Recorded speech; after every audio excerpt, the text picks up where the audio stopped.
hell I'm talking about right there, baby boy. Check it out. You see that little Dos Artes for that ass? It's a Dos Artes night. New bottle.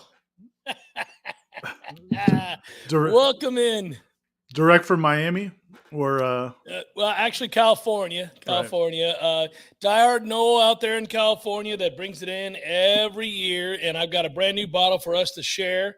And I break it out for moments like this. I mean, Ira, I don't know if you have the Don Julio ready. I don't, what do we got there? Man. I don't. Come on. Are we too subdued tonight? What's going on? Here's the problem, Jeff. Had the road trip, and I got to write tonight. So I'm trying to go caffeinated. I know that's disappointing, but I'm gonna cheer you on. I just we'll see. We'll see if I can be talked into it. But right now, I'm just drinking some Diet Coke. I think he can be talked into it, guys. What do you say? Welcome into the Sunday Smash. I am sober right now, but I don't plan to be by the end. And I have to tell you guys, I mean, you guys know this. Ira knows this. I mean, Ira's a real reporter. I am not. I am a Nole, and I am celebrating and really enjoying myself over the last 48 hours. This has been amazing. I can't say that I'm surprised, Ira. First of all, welcome in, everybody, to the Sunday Smash. We appreciate you being here very much. And, hey, listen, what a good time. What a good time. Florida State proving that they're mature enough to handle situations, to go down and take care of business against a team that I think is reeling. I think Miami's in trouble. I think in year one, they've got a long way to go. I think that Mario Cristobal knows that. Their team is ass, and there's not a lot going for them right now. And Florida State stomped them in a way that good teams do when they have an opportunity. And Ira, I don't know where you want to start, buddy. I mean, we can talk about the game seriously. We can have so much fun with it as well. Buddy, I know you were down there covering it, doing a great job for Warchant. This was never competitive, and it didn't feel like it was going to be competitive all week to me, and I don't mean to, brag. I mean, I got one right, but I got to be honest with you. It just – the film and the videos told me that they were in trouble. Florida State told me they were on the verge of something good, and it played out that way. Yeah, I mean, really, if it wasn't for the history of the rivalry – I think I would have said the same thing, but I just, that had me concerned to some degree. Just crazy stuff has happened down there, man. And then you go down there, and there's a tip pass, and they get into it. Even in that game, Aslan and I were talking about on the drive back. The first drive, Florida State doesn't really get a lot going the first couple of plays, and Jordan's pass on third down didn't look like the right read, but you get the pass interference call. And that was a big play. If you don't get that call, I mean, it was an obvious call. But if you don't get pass interference, if it's just an incomplete pass, they get the ball, maybe decent field position, and it just could have at least delayed the inevitable. But you get the call, you punch it in, and then from that point on, that was the impressive part. Because you're right, man, Miami could not compete. They couldn't stop the run. They couldn't stop the pass. They were completely inept on offense, even when Tyler Van Dyke was available. And so it was a complete just domination. But the cool thing was, and you touched on it in your opening, that Florida State didn't just play with their meal. They finished them off, and that was cool to see, because we really haven't, other than Boston College, we really haven't seen that from this football team. Yeah, there were so many moments that have to make you really excited as a Nole. I think there's a reason, listen, I'm beside myself. Obviously beating Miami 45-3 and embarrassing that team in a way they'll never get over that. I mean, they'll always remember this day. They'll always remember that they were clowns and buffoonish and looked like assholes. It's great. You find yourself enriched by that as a human being, but truthfully, you really, and there it is. Look, is that really is their scene from last night? Yeah. Oh, yeah. That's from. By the way, I took the same picture. Good job, Ben. I took the same picture. I have this picture, Ira. I have several pictures. There are so many moments where they just look like a bunch of. That is so well played, man. Ben. I'm so proud of you, sir. That was awesome. Yeah, Ben's producing tonight and doing a great job. Honestly, I wondered if Florida State was mature enough to do what they did last night. And now they have a whole nother question to answer, and we'll see where that is. But Miami's in trouble. I mean, they've got a long way to go, and Florida State needed to show that to them, needed to prove to them that, like, hey, guys, you're not on our level. You're not where we are right now. And if I'm being fair and objective, and I don't like to be when it comes to Miami, but if I'm being fair and objective, it's year one. I mean, that guy inherited a nightmare. He's trying to flip the locker room. He does not have a lot of talent. And I think that's something that was on display last night, Ira, that I think is important. Miami doesn't have any talent. They're not very good. They really aren't good anywhere. And I think I'm not saying that to take anything away from Florida State, because Florida State's been able to run the ball against anybody for the most part. And I don't want to take away those 3 defensive linemen that are pretty good for Miami, but they just don't have anything behind it. They don't have talent at linebacker. They're talentless at corner. They're talentless at safety. They don't have much of a message to send right now to recruits. And I think it was a big moment for Mike Norvell to stamp that home, to beat that ass in their stadium, to humiliate them, to set a record, and to let recruits know, guys, it's going to be years before Miami even has a chance. It's 3-4 years down the line. They don't belong in the same field as Florida State. I wonder how much confidence Coach Norvell had going into this game. I mean, like, seeing on film, seeing what they thought they could do, and the way that players were so confident. I mean, and I thought that was one of the cool things about that game. And I really loved the post game. Listening to Jamie Robinson and Trey Benson and those guys, it wasn't like sometimes, like when you knock off a team that you have such a dominant performance, guys might be kind of giddy about it. There was none of that. I mean, it was very much like, yeah, man, we came here. We knew we were going to do that. We did that. Who's next? That's a good place for this team to be. Well, now it's important, because I will tell you, I think, Ira, and we'll talk about this on Tuesday when you and me and Corey get together for Seminole Headlines. And I'm going to, as much as I made people happy last week by predicting a blowout, I got to tell you, I'm worried about this week. It's a tough spot. It's a weird spot. It's a really tough spot. I could see this being a real problem. I don't think Syracuse is good enough to win the game necessarily against Florida State. Well, at least not a focused Florida State. Right. But I don't know how focused Florida State's going to be. A road game at night, that will be a desperate Syracuse team. And one thing I will tell you, I watched the Syracuse Pitt game. I know people, what? No, I did. I really care that Florida State finishes this season 9-3. I really hope they finish the season 10-3 with a bowl win.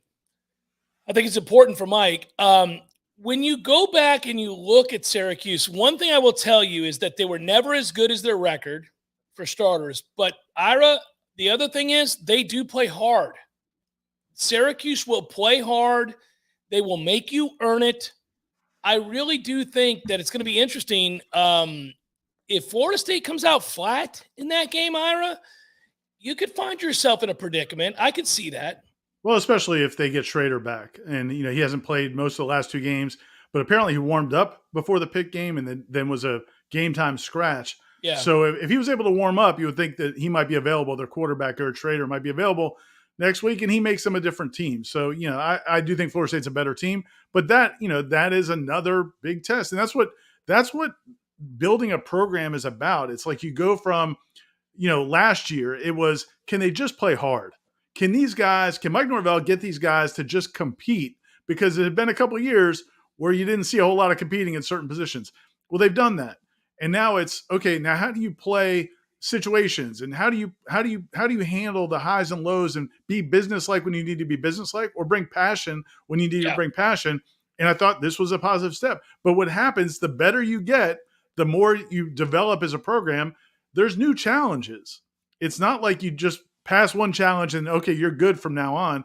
There's new challenges, and this is one of them coming up this week. Hey, one thing about the 45-3, when you mentioned the score, didn't you, like, I really wish people started making the signs like they used to in college football. Like, you walk out of the stadium and you can buy the you score. You can just buy them right away. Yeah, right. Yeah. Like, they don't do that anymore, but that would have been a good one. A 45-3 Florida State Miami might have been a pretty good seller coming out of the Hard Rock Classic. Golly, Ira, you're bringing me back to the day. I remember walking out of the Orange Bowl many moons ago after a victory and buying one of those signs. Those things were money makers left and right. Everybody had to have one of those. And then years later, you go out to your garage and there's like 40 of them.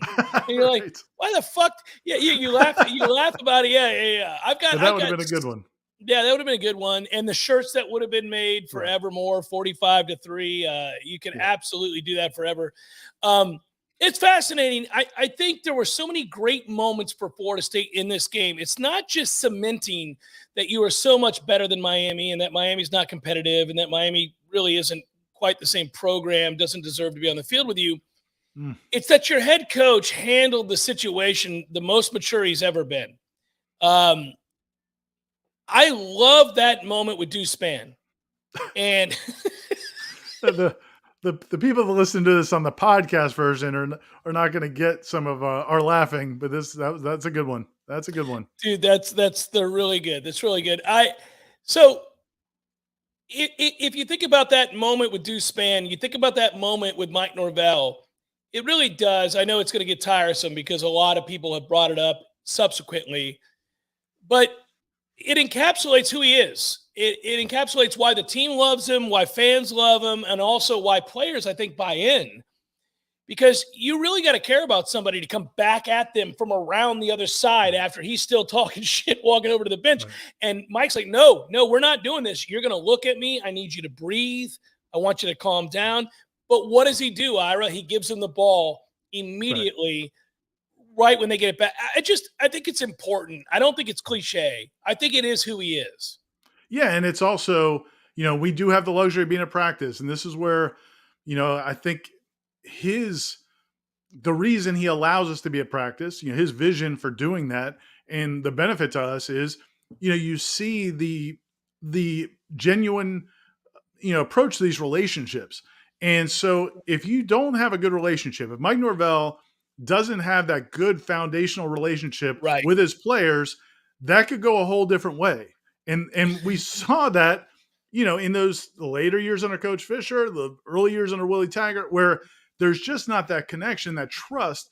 And so when Mike Norvell stands in front of Deuce Spann and is demanding his attention, he knows where he's coming from, and I think it's not a game day thing, man. That's a 365 day a year thing.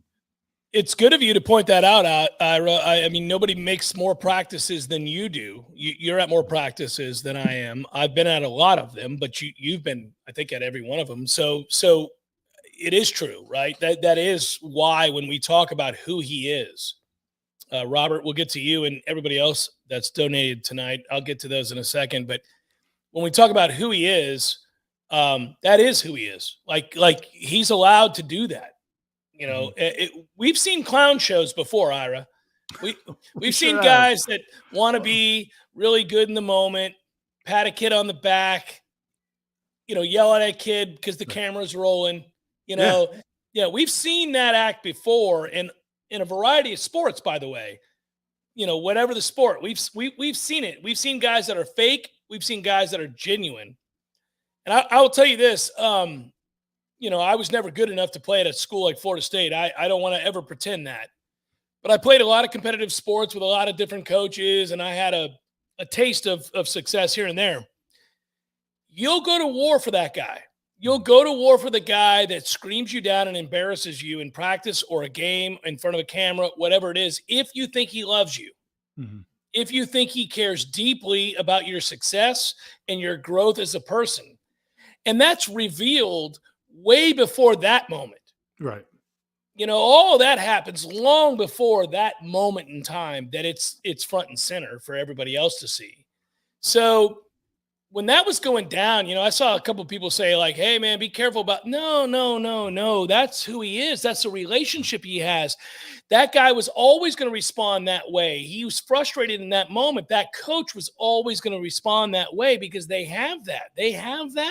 It's like, and those people will never forget that. Yeah. It's like any relationship. I mean, there's stuff you and I could say to each other, or we could say to Corey, or Corey could say to us that other people probably couldn't say to us. Correct. And that's that relationship. So yeah, man, it's cool. And it was cool to see that it was on TV. And, again, I just, when you think about where this program has gone, 2 years, it was hard for me to fathom sitting there because I was there 2 years ago. I know it wasn't, it was COVID time, so a lot of people couldn't go down there 2 years ago. But that game was such an abomination. And one of the things that stood out to me, and where it's not just Mike Norvell, I've talked about this before. During that game, when Miami was scoring on seemingly every play, they scored 52 points.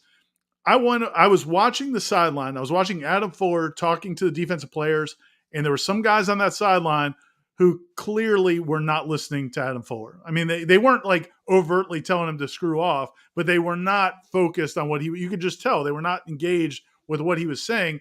And I thought in that moment, man, can he get those guys to believe in him? Can they what's it going to take to get that bond, that relationship to where he does have and command their respect? And at the time you wonder, like, I don't know, I mean, this guy's from the Northeast. He's been at a bunch of smaller schools. Is that going to happen? And then you watch the way they executed yesterday. And one of the things I loved was, man, they played a lot of young guys in that game. People may not have paid attention, but early on in that game, I mean, they were rotating everywhere, corner and defensive line and line. I mean, they're playing young guys all the time. One thing I really loved, though, was when they got down to like the 10-yard line, they got inside the 10, there was like a pause, and here comes like 4 or 5 starters running back in, and they end up getting a stop. And, part of it was the bad snap, but they had already pushed them back on 2 straight plays at that point. And again, I mean, I just think that's all that stuff is what you want to see. Mickey used to do that against teams. Yeah, he'd bring the starters back out there like, no, we're sending a message. We're not half stepping. I remember the game in Kansas. Yeah, I mean, like he did that numerous times. And I kind of wanted to see it, against late the Georgia Tech game. They gave up a late touchdown, and there's been a couple other times where they've just kind of Boston College, I think, could have been a shutout, right? And they left those guys out there, man. So I don't know. I think those first team guys would rather come back and preserve what they've done than just get another 10 plays of rest. In modern football, it's very hard to stop anybody from scoring fewer than 21 points, let alone a touchdown, right? And so all the more reason for Miami to be ashamed of themselves. They couldn't score a touchdown. And, a reminder that they were an embarrassment. But also the way that they were bitched by Jamie Robinson in that play, just to shove that guy like he's a child. That's a big dude, man. I mean, that guy's like 6'3". Oh, he got jerked around like a bitch. Look at him. Just looking like a clown. We're sitting to the far. How long can we leave this on? We're sitting to the far. You don't have to take it down, Ben. We're sitting to the far left of your screen. Like we're in the corner of that press box in the end zone. So we're seeing it from behind. And I thought the way he jerked him around, I thought for sure it had to be a face mask. Like there's no way he's, because if you grab somebody's face mask, their body's going to follow. But no. He treated him like that's really unfortunate. I felt bad for that kid's family and friends and anybody that knows him. And watching these chips, this is too. Oh man. So let me go back from the top, everybody. Rob, thank you for your contribution to what we're doing tonight. I appreciate it very, very much. We both Thanks, do. Rob. Keep it, Ben, go ahead and pop them all up here. I want to make sure I get to everybody. Z-Chan, as always, thank you so much. Cheers, guys. Cheers to my fellow Noles. What a night. He writes, Noles smash the Canes, break the top 25, win the ACC, and ACC soccer as well. Yeah, I watched that game this morning. Yeah, this afternoon. Yeah. What a weekend. The ceiling on rankings if we went out. What is the ceiling on if they went out? Well, I will say this, and I'll get to the next one in a second, Ben. To answer his question, Ira, it's still interesting to me. Now, I know the Noles have 3 losses, but when you watch LSU beat Alabama, and you know that Florida State beat LSU, and you watch the way this season has played out, you really remind yourself one thing that's frustrating, and they're finding their footing, they're finding who they are. Hey, buddy, you know it and I know it. They should have beat Clemson. Yeah. They should have beat NC State. Let's be honest, Florida State rightfully can make a claim to being the best team in the ACC. And that nobody wants to hear that right now. Let me tell you something right now. I think Florida State if you play them against anybody right now, can make an argument they're the best team in the ACC. But they do have 3 losses. Yeah, and the frustrating thing, that was the most frustrating thing to me about the NC State and Wake Forest games, or I felt like at the time Florida State was a better team than those teams. Clemson, I don't know, man. I think if Florida State and Clemson play 10 times, it may be 5-5. I mean, Florida State has an advantage at quarterback and some other situations, but Clemson still got some talent. They got dudes, Yeah. So, I don't know for sure, but I think Florida State's a better team than NC State. I think they're better than Wake Forest. They just didn't play well in those games, at least in situations like the Wake Forest. The offense took so long to get going. The second half at NC State, the offense just fell apart, and the defense kind of gave up some yards and scores to a backup quarterback that could not even threaten to throw the football.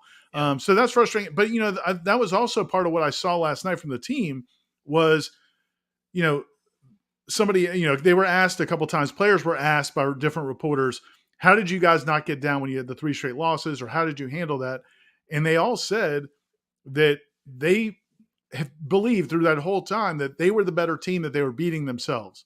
And if they stopped beating themselves, everything would take care of itself.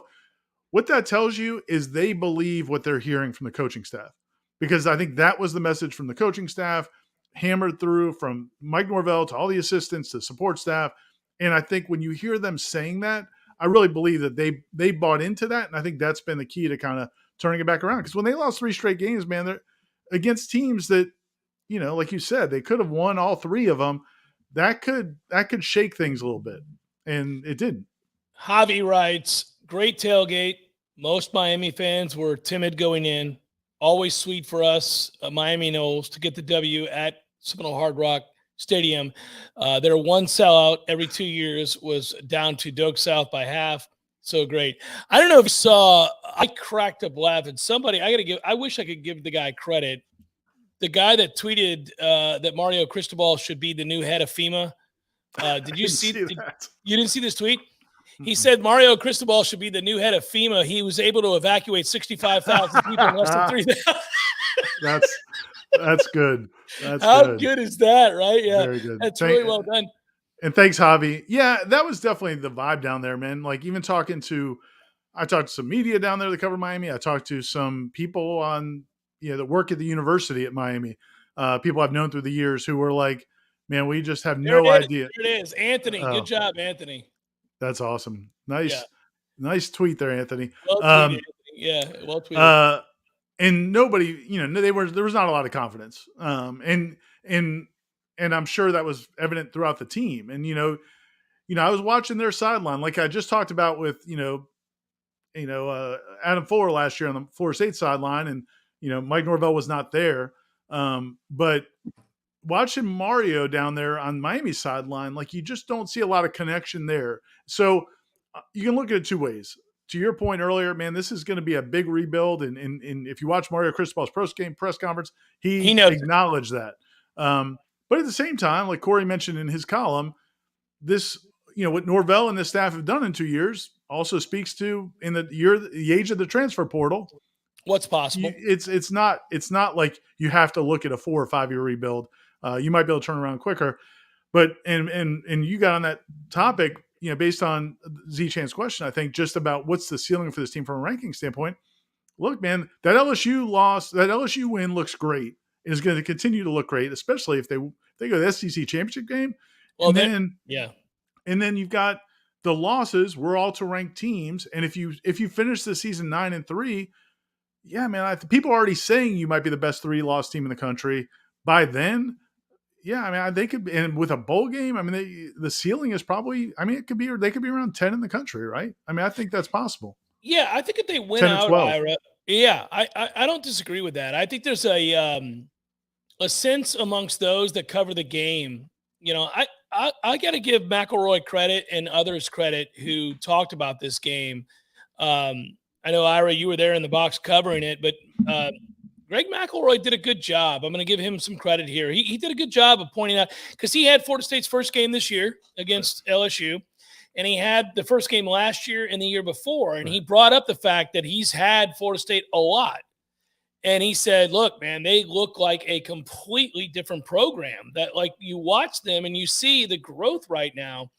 And his point was that he can tell that there are building blocks and foundational things that Mike Norvell is doing that everybody buys into, that is, and the growth is obviously following. I agree with him. I mean, I think what gets interesting is we get into this mix of, all right, what does this do for you?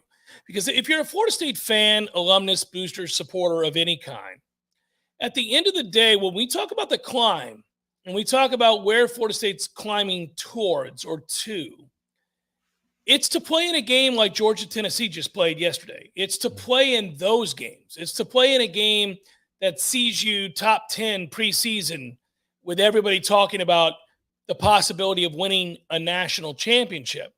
And if that ultimately is your goal, what you do is you juxtapose that goal with, where are you right now? What does this mean? How close are you, Ira? How close is Florida State? And I wrestle with this because I'm a realist and I'm pragmatic, and sometimes I'm a pessimist, but sometimes I'm an optimist. I really do wrestle with all of this. When I watch Georgia's line of scrimmage, I think Florida State has a long way to go.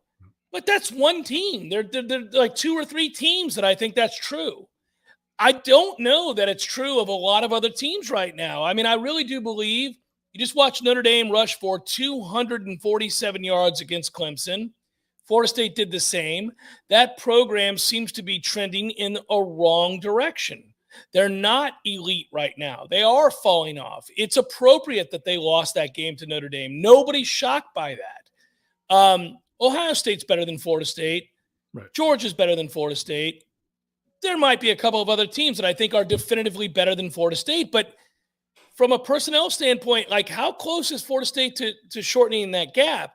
Well, I think the answer is going to be really interesting, because I think wins like this help propel you to get a better brand of player and maybe a better brand of transfer player. And they have done yeoman's work in the transfer portal, Ira, and I think that they still have room to do that here, because they're going to have to replace some guys. It does look to me right now like Jared Verse is going to the league. I keep hearing he's projected first round. Why would he not go to the league if that's the case? The Bucks just took the lead, by the way. What? The Bucks just took the lead. Did they really? I wasn't watching. Mr. H said it on the chat, and I just looked. Yeah, 16-13. How about that? That's good news. Yeah, my Bucks are terrible, but I'll take that. But yeah, so listen, like, I think again, Florida State's in an interesting position because they're transitioning towards good to very good, and we all want them to be elite. Right. So how quickly can you get from good, very good to elite? Moments like Saturday night are very important, because if you're good, that's what you do to bad. Right. No, that's a great point, man. That's a really good point. And I think about the fact that you're even wrestling with that now compared to maybe in preseason camp, or certainly back in the spring. I remember we would talk and be like, man, all right, see some things here. You like this guy. You brought in this guy. Okay, what about this? But, man, you're still so far away from competing with the best of the best. I don't know that you're that far away. I mean, you're still a ways away. But when you have a quarterback playing like Jordan's playing, when you have a line of scrimmage that's executing what they do so well, and again, I mean, this is 4 games in a row now. They've run over 200 yards. That's 4 games in a row. That's doing some things. And in a game last night where you only threw the ball. I mean, Jordan threw the ball 12 times, and you just got whatever you wanted in the running game. And now Miami, maybe, I don't think they quit. I thought some guys were still playing hard. They're just not disciplined and not good. They're not good. Yeah, they're not good. Yeah. But that's, again, it wasn't a one-off. This is 4 games in a row. You ran for 200 yards against Clemson. You ran for 200 yards against Georgia Tech, who had a pretty good defense. You ran for 200 yards against NC State. So, I mean, these are games where, you're showing you can run the ball. You've got a good quarterback, and the defense is probably better than we maybe sometimes give them credit for. I mean, statistically, it's becoming a really good defense. Again, not as many big plays as we would like. They did get 4 turnovers yesterday, which was awesome. That was a big plus. So to your point, the fact that we're even discussing it is a big sign of how far they've come, because we couldn't even have that discussion. I mean, it seemed like it was so far away. Yeah. But you wonder, man, Miami had over 100 recruits there, I think. Well, I mean, That's what they say. I mean, well, but whatever it do was, you really believe they had 100 recruits? what? I mean, I'm not blaming you, Yeah, I Ira. know. Whatever it was, there Yeah, are recruits yeah, probably that were 37. Yes. we saw some recruits there. I saw them with my eyes. Yeah, There but were not recruits 100. You there. didn't see Could 100. could you imagine being there for that game? Oh, yeah. And Mhm. now the guys like Hakeem Williams, and some of these other guys, when man, that's big, man. This class, they got a chance, and then they're going to do well in the portal again because of what they've done in the portal so far. So man, it's exciting. The key to all of it, obviously, is how many of these guys come back next year, and that's going to be a fun, hopefully fun conversation because if some of these guys come back, and you're right, if Jared versus anybody that's predicted to go in the first round, Gotta go. they're gone. But a lot of these guys won't be. And if you can get a lot of these guys back, you're going to be going into next season with a lot of excitement. So Florida State has enough NIL money. I talk a lot with the NIL guys. I don't want to get specific. I can't get specific without getting in trouble. But I will tell you that Florida State has enough. You know this, Ira, probably too. I mean, we have a lot of the same sources. But Florida State has enough money to retain roster talent and also maybe go out and get a few guys in the transfer portal that they think can help supplement some of the guys that might be leaving. It'll be interesting. They're not ever going to be, or at least not now, as rich as Texas A&M, who's in shambles, or Alabama or Notre Dame, these schools that have endless budgets to bring in players. Florida State's not in that position, but they are in the position to go to war for key players at certain positions, and they know they got to have, right? And roster retention. The biggest being is Jordan Travis. I mean, the bottom line is, let's just be honest here. Jordan Travis is a really good college quarterback. And I know people hear me say that and they think, well, that's like condescending. No, I think he's just a good college quarterback. He's a very good college quarterback. It's not condescending. Maybe he plays in the pros, but the bottom line, he's a really good college quarterback. And if they can keep him, that'd be huge. We'll see. Yeah. We'll see what that is. I mean, there's a lot of questions. I mean, it's nice that you have that opportunity because, again, Jordan's been in college for a long time. He's been here 4 years. He was at Louisville before that. And so not everybody wants to stay in college for 6 or 7 years. So, he may be wanting to move on. I did, Ira. I wanted to stay in college.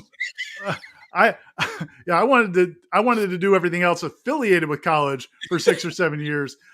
The college part was not that great, but my stepdad kept saying, "Do you want to be in college forever?" Yeah. Yes, I do. In fact, if you'll keep paying the bills, I will.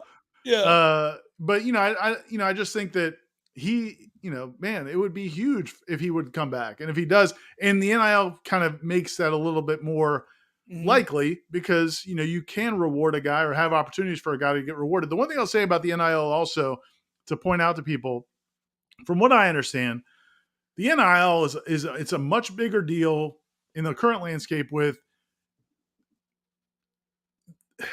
selling the program to mostly to high school players right now. A lot of the transfers, a lot of the bigger transfers that, like, you look at Florida State's transfers they brought in this year. Jared Verse, he might have had some big NIL opportunities at some schools. I don't think Johnny Wilson had a ton. I don't think Micah Pittman had a ton. I don't think Trey Benson had a ton. I don't know that Tatum Bethune had a ton. So I think in the transfer portal, you can attract players through other means, typical recruiting. The high school guys, that's an open market and there's all kinds of craziness. And if other schools want to offer crazy money, that's what happens. But I think there's plenty of opportunities in the transfer portal where you don't have to have the money that Miami has. You can get plenty of good players like they've done. I mean, they've done a great job with it. Yeah. And, Miami can continue to waste money on teams that get beat 45-3 in front of their home crowd. Nicholas writes, "Hey guys, awesome win down there, especially in front of all those recruits. Keep up the good work. Sorry, Ira, for shouting at you in the grocery store. Oh, Nicholas. I was just in celebrity shock. Laugh out loud. Good job, Nicholas. You saw Ira in Publix. I see Ira in Publix sometimes, and You never shout at me. Yeah, I do. Sometimes I'm like, there he is. There's the man.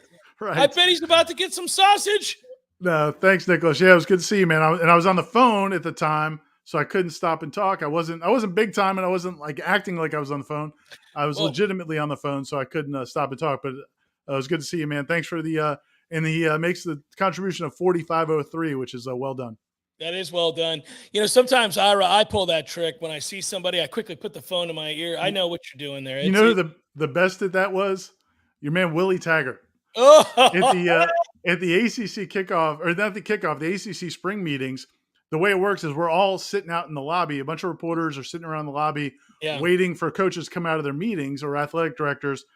And when they come out of their meetings, sometimes they're happy to talk or have time to talk, and sometimes they do not want to talk. Willie would do the walking into the lobby, see us, and then put up the phone. It's like, come on, man! You weren't on the nobody phone. Calling you, Willie. But we just keep walking with him until he'd stop. Hey, I really quickly want to say, doff of the cap to Matthew, who contributed just to do it. Thanks, you, Matthew. Go ahead, Ben. Pull this back up. I'll do Robert. Hey, now, if FSU plays a focused, clean game, they can beat anyone outside maybe 5 to 7 teams. Playing at Cuse, especially at 8 p.m., should help us be focused. Anyway, favorite part of last night's ass beating. Well, I think, I brought up a moment ago that Jamie Robinson. Yeah, the Jamie Robinson bitching of a human being in a way that is, I thought they should have thrown the flag just for that kid's pride. There's no penalty on that play, but my Christ, would you look at this kid just getting ragtagged like an asshole? Guys, that shouldn't be allowed. Are we watching this? The best part of that may be the last final shove. Oh, it's so dismissive. It's just get off. You don't belong on my hands. No, he's disgusted by his presence. He's like, get your stupid ass out of here. Yeah, no, that was. And then Jared Verse breaking to you. I almost told my son to turn away. Son, no man should be treated like that. It's awful, but it did make me smile. Seth writes, Canes sites /vloggers trying to say Miami has recruiting momentum after this game, saying that lots of recruits are locked in. Yeah, man, it depends on who you are within a site and what your job is. I'm just going to say that really quickly. When you cover recruiting, I've never covered recruiting in the way that experts cover recruiting, so I'm not going to pretend to be one. But I think certain guys are locked in from the side of the university. Some guys are locked in just purely objective. Some guys are from afar, from a national perspective. So you have a bunch of different groups that are covering recruiting, and they'll say, this group has momentum. This team needs to do this, and this. And then other guys that are locally on the ground, they're going to root for their team. They're going to root for their guys. Not everybody. Everybody's got a different role, and they get a different way of doing it. I think if you're Miami, obviously you got to sell recruiting right now. You got to sell a vision of the future. You can't sell the now. The now is an embarrassment. The now is humiliating. The now is 45-3 at home. But I also know this, no matter where you stand on that, Ira, we've all watched it. Results matter. And if you're getting ass clowned at home and the nation is chuckling at your result in front of an empty stadium that's not even yours, that's 45 minutes from campus, and you're trying to fight for players, and there's proof of concept on the other sideline, it's really hard to retain those players that have verbally committed. So I'll be very surprised if the bulk of that class that's impressive right now for the new car smell, that is obviously Miami's first year staff, I'll be surprised if that holds up. I really will. It might, but I would be very surprised because the results are the real results. Let's document this for a second. And this is being completely objective. Miami got blown out at home by Duke in front of nobody. Miami got embarrassed by Middle Tennessee State. By the way, Middle Tennessee State has gone on to do nothing. They suck. They've gone on to do nothing, but they boat raced Miami. Virginia is a terrible football team, and Miami couldn't score a touchdown against that team. Florida State could have named their score last night. And if we're being really honest, it could have been 60 or more. Yeah, they could have beat them 65-3, 75-3, if we're being really honest. If they had decided to play the game all the way through and not run clock and just got out of there. So, Miami at this point, if you're a Kane, if you're a supporter, if you're a booster, if you're somebody who's recruiting for Miami, you got an uphill battle, because it's one thing to say, hey, listen, you guys are going to make the difference to come in here and change our fortunes. It's a whole nother when you have to look out there in your home stadium and be laughed at, scoffed at, and thought of as clowns. I mean, that's tough. Yeah. And, again, the first year you do have some benefit of the doubt, because he's not going to say this at a press conference, but when he's talking to those guys and their families, he can individually tell them, look, man, we have no talent. That's why we need you. And some kids will buy into that. Yeah, Mario's like, listen, turn on Jeff Cameron's show, 1 to 3 on 93.3 in Tallahassee. He will tell you, we have no talent. It's not look my like a fault. bunch of clowns is what I said. Bums. Yeah. So he can have those conversations, and some guys will, if you're a South Florida guy and maybe you see the opportunities for NIL and you say, hey man, if I go here, I can play right away. I'm going to get on the field. Soon they have nobody in this position. I can come there and play. They'll get some guys. It's not like the class is going to fall apart, but there are some other guys who will look at it and say, man, I'm only going to be in college 3 years. Do I want to sit through that? Or do I want to go somewhere and where I can have some success and where the kids like what they're doing? Here's one thing, man. This was interesting. I thought on last week when I interviewed Tatum Bethune for the story I wrote for the site over the weekend, he said something, and Jared Verse said the exact same thing last night. They both said, this is the most fun I've ever had playing college football. Yeah. And, and again, Jared Verse was Albany, but Tatum Bethune was a UCF. They had some success. He had 100 tackles last year. And I think that's probably pretty common throughout the team. This team does love each other, and they are having a good time. And that's an attractive tool in recruiting, because you want to be on a place like that. You don't want to go to a place where everybody's miserable and they don't know whether or not, this coaching staff can get it done. It's fascinating. I love that you brought this up. Ryan, I see you, baby. When does Jimbo get his kiss my ass on Main Street severance check to go camp at the buffet on Rip Night? Well, it can't happen soon enough for him, man. He doesn't have to go to the buffet, though, man. You go out to the ranch. Do they do that at ranches? Like, if you have multiple ranches, can he just pick out a cows? Can he just pick out a cow and say, "I want Judy"? Yeah, I think that's too personal. That'd be tough. He probably doesn't Judy's care. got a personality, Ira. I don't know. She's kind of funny in the mornings. I would just say this. Winning matters and how you play matters. It's pretty funny. What if Miami loses out? They could, man. They really could. They could lose to. Do they have Georgia Tech next week? Yes, they could lose that game. So Georgia Tech won, by the way, on Saturday. For everybody who doesn't know, Georgia Tech just won, and that's another awful program, Virginia Tech. Georgia Tech has nothing going for them. If they beat Miami, are we getting to a place where? Yeah. I mean, like seriously, Ira, I'm not trying to be an asshole in this point, but I am reveling in it. But I would say this: if Miami loses to Georgia Tech, and they got beat 45-3 at home in a night game with the fans over the moon against their arch rival, and they lost badly to Duke, and they couldn't score a touchdown against Virginia, do we get to a place where you can call Miami the worst team in the ACC? Oh man, that's possible. It's possible. They're in the conversation, but there's some strong contenders in this conference. But man, look, going to Georgia Tech, there's no doubt in my mind, even if Miami wins that game, know that even if they do win that game, it's going to be down to the last possession or two. I don't think they're going to win the game, Ira. But if they did, it would be to the last possession. You know what I'm saying? So like, it's going to be, it's probably, that wouldn't surprise me at all if they lost. And then they've got, they got Clemson and Pitt. They may lose out. Dude, I think there's a good, I'm not even kidding. There's a good chance Miami loses out, and you can make a compelling argument at the end of the season. Miami is the worst team playing college football that is in the ACC. It's heartbreaking.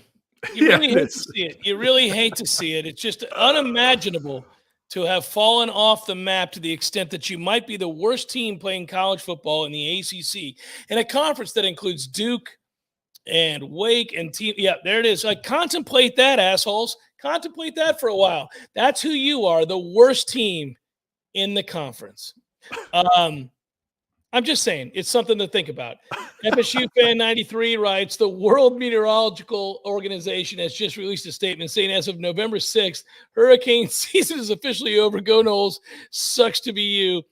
It does. It does. It sucks more tonight when you have to contemplate whether or not you're better than BC.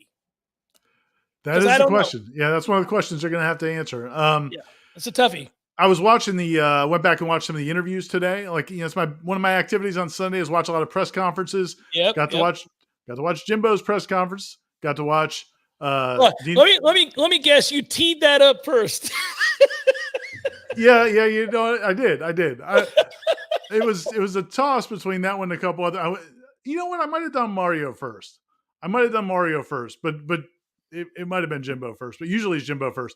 But watching Mario's press conference, and then I watched some of the players' press conferences, and there were a lot of questions about, does this team still believe? Does what? And there's a lot of comments from their guys about basically there are guys who believe in him, and the guys who believe, the guys who are bought in, the guys who are this, which implies that clearly there are some guys who are not bought in, which is you can tell that by the way when you watch them play. Yeah.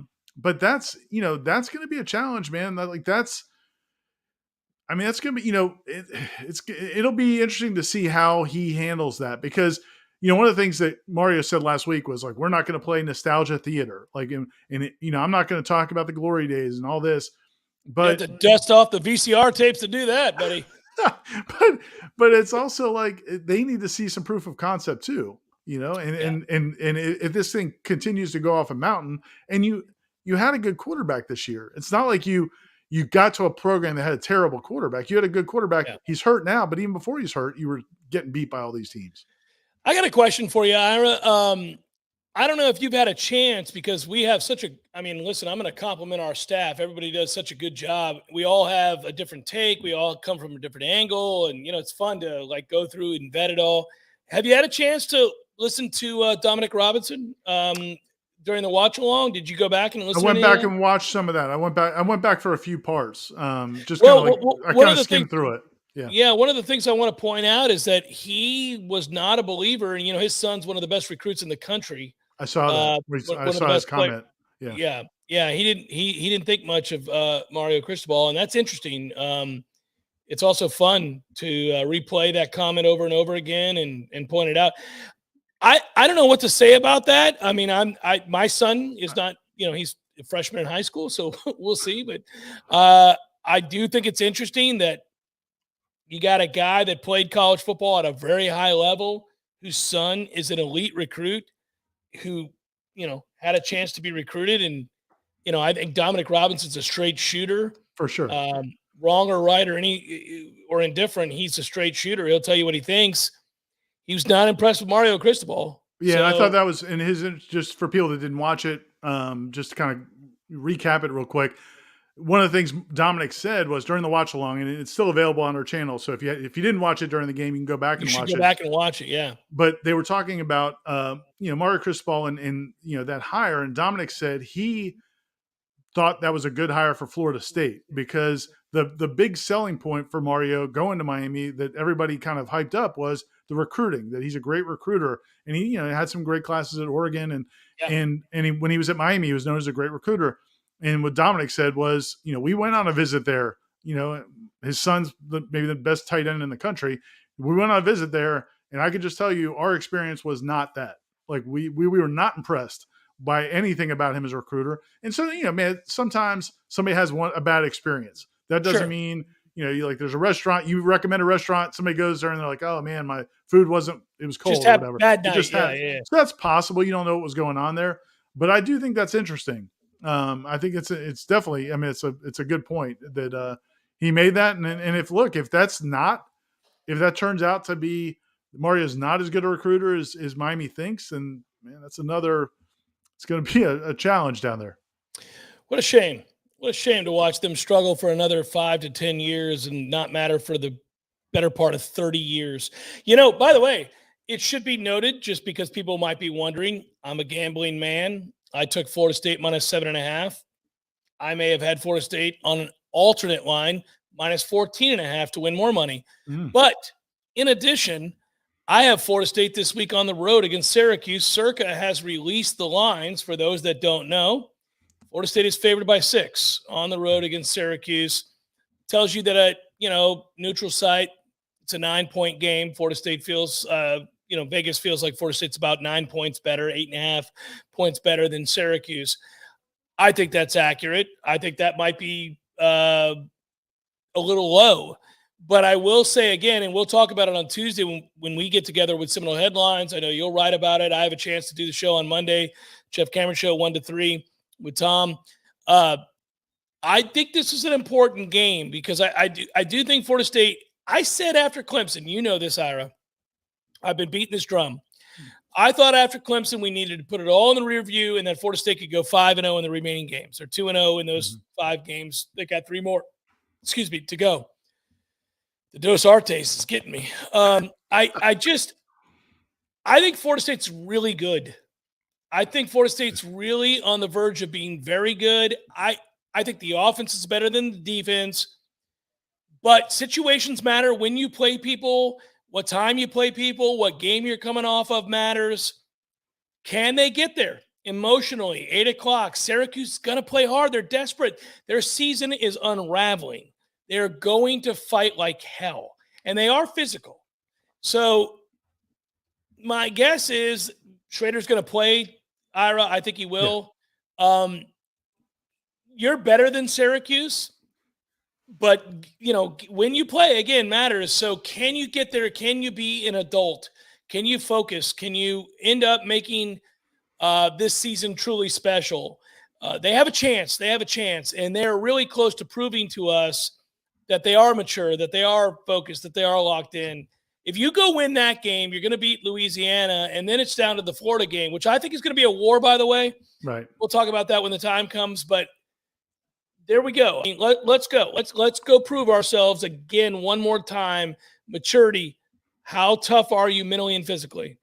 Yeah, I mean, there's no doubt. It's obvious. Anybody that's followed college football for a long time knows. You look at this situation where you just come off an emotional rivalry game where you dominated them, you're feeling good about yourself, and then you put in the film of Syracuse from these last couple of weeks, and they've looked pretty terrible. As you said, they still play hard, but they have not looked good. They've been missing some players. They're not a good team, but they do play hard. They've had some injuries. So it's going to, that's a challenge to get the guys. That can be a challenge sometimes to get guys to take care of business.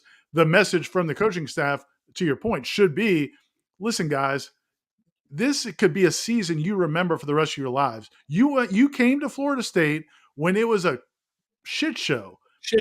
And you got here and you've turned it into this. How proud, if you're Dylan Gibbons, if you're Tatum Bethune, if Correct. You're all those guys, man, you came if you're Jermaine Johnson last year. All those guys, you have an opportunity to have memories and be thought of in a way that very few players are thought of, because you came into an awful situation and turned it around and made everybody feel good about their program. That's a great opportunity. It's not about beating Syracuse. It's about this legacy for this team in these last 2 years. Dude, Ira, I'm telling you right now, man, I'm going to run through a wall for you. I'm there.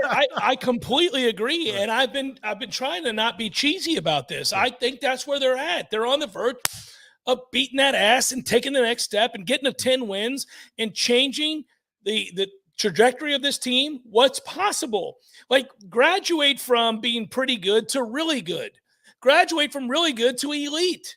Let's go. I mean, you don't come here to be bullshit. You don't come here to get to a bowl. Right. And it matters greatly that and those guys know that, man. They've put the time in. I really have a lot of respect for these kids. I have a lot of respect for Mike Norvell and his staff. We talk about our job is to do the best we can covering this team. I give an opinion for a living. So, objectively or otherwise. Sometimes we talk about all the elements that make up what a team is and where they're going and who they are and the good and bad and everything in between. But I really do respect what they've done. I think it's pretty impressive. Right. Also, and again, I was saying this last night to Aslan and Corey, like I'm happy for these guys, these players, because they I mean, it's they've cool, worked hard, dude. There's nothing harder than coming into a bad program and turning it around, and they've done that. We'll see how high they can get it. One thing I wanted to mention, one thing also, I didn't answer that question when somebody asked about our favorite moments from the game. You mentioned Jamie's play. Trey Benson's running to me, and we haven't talked about it. I don't know how we haven't talked about it, but his second and third. Thanks again, Robert, for the question. His second and third efforts last night was so cool to see, because something that clued into me last night. Because when we were talking to him after the game, I was like, "Did you break a lot of tackles in high school?" And he's like, "Not really, man. I kind of put my foot in the ground and I was gone." He's fast, and on a high school football field. How many? And you probably had a lot of kids in high school making business decisions when Trey Benson was running. Hey, Miami made some big business decisions last night. Yeah. But I think you're seeing him these last few weeks. It's like he's realizing, oh, wait, just because there's a dude around my ankles doesn't mean I have to go down. Just because there's a dude who gets a shot on my side doesn't mean I have to go down. I mean, man, I know you love him too. Ira, let's say this. You and I would admit, as much as we love Treshaun Ward, and I do, and it's a good running back room, Benson was the most impressive player when we saw him in camp. We all thought, oh, man, that dude has a chance to be something. And I remember standing right next to you at practice. We were in the indoor practice facility, you and I were, and he caught the corner. Trey Benson caught the corner, and if you recall, remember that sound? Just a blur, Do you remember that sound? There's no way a guy should. You turned and looked at me, and you were like wide-eyed. Yeah. I remember. I was shocked. Listen, no man at that size should ever run past somebody at that fast, and that's why guys are making business decisions. Like, you don't want to tackle that. You don't want to tackle 217 running 4.35 with a little bit of fuck you. I mean, you don't want a part of that. And that's who he looked like tonight. Like, lately, prior to this, Saturday night, sorry. Prior to that, he had some turf monster stuff get him and some moments where you're like, come on, man, you're too good for that.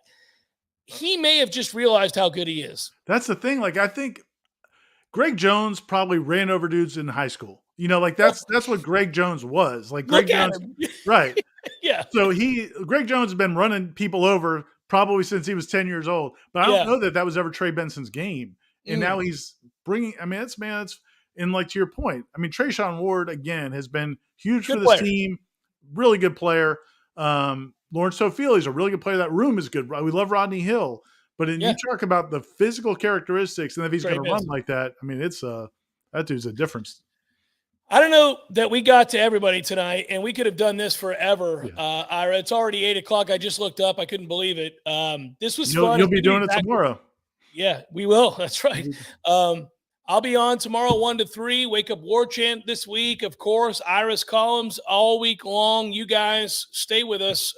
We've got this team covered. It's a fun team too. Like, more than tooting our own whistle. It's just a fun team to cover and to talk about, and they have a chance to be pretty good damn football team. Like 10-3 kind of good, 9-3 kind of good. So let's follow them and see what happens. You want to give a shout out to ABC Fine Wine and Spirits, buddy?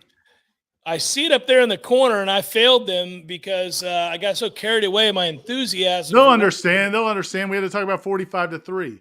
But so listen, ABC, we love you, and thank you for sponsoring this. And I bought this at ABC. I actually went in there tonight and bought this. And listen, I'm not going to lie, I did not get the Dos Artes there, but they have a gazillion others really good tequilas. So you can, hey, Ira, you can't say goodnight without doing a shot of the Don Julio. The Don Julio's in the other room. I gotta go. I'd have to go get it. I'll fill the time. Go get it. Come on, Ben. Take me off the screen here for a second. Yeah. Take him off. Hey, everybody, let's do a shot together. Listen, all of us, right? I'll pour this Dos Artes right now. Here we go, everybody. Oh, come on, Dos Artis. Come on with me, baby. Woo! Here we go, everybody. We're all waiting. We're all waiting. Now, listen, take a good look at that. Take a good look at that goodness right there. Yeah. How nice is that, right? Hold on.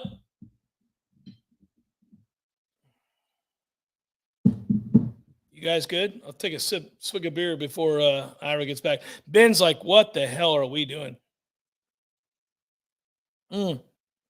Listen, it's Florida State, Miami, 45-3, beating that ass. Yeah, look at that guy. Look at that clown show.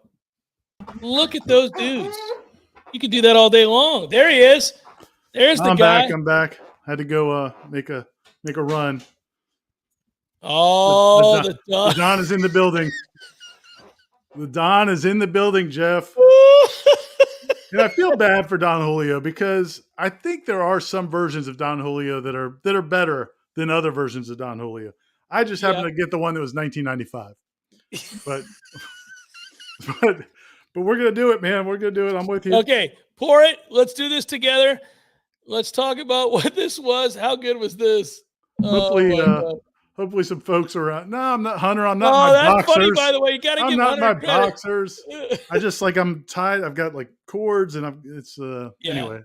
I'm about to be in my boxers. All right. Cheers, Ira. Great job covering down there. You got the Don Julio? Hey, I do. It's right here. Oh my God. That's a solid one. You ready? Here we go, everybody. Cheers to Florida State's 45-3 ass beating over Miami. Thanks for watching. Oh yeah, buddy, you're a champ. I mean, it gets better with age. It's getting better and better. You were a man about it. Hey, Ben, great job out of you. Thanks, to Ben. all of you guys, to the over 1,000 people that were watching tonight, we love you. Go Noles. I'll be on tomorrow from 1 to 3. Do we have a? There it is. the Hurricanes. Dude, that is so good. The crying Jordan Hurricanes. That is one of the funniest things of all time. I like that he went to the effort to get the guy on the far left to turn back this way. Nice effort there, Ben. Good attention to detail. Oh, that's so. I'm going to assume that I didn't even see the ibis. The ibis crying Jordan. We could do this for days, guys. Cheers, everybody. Ira, love you, baby. See you later. Thanks. Be good.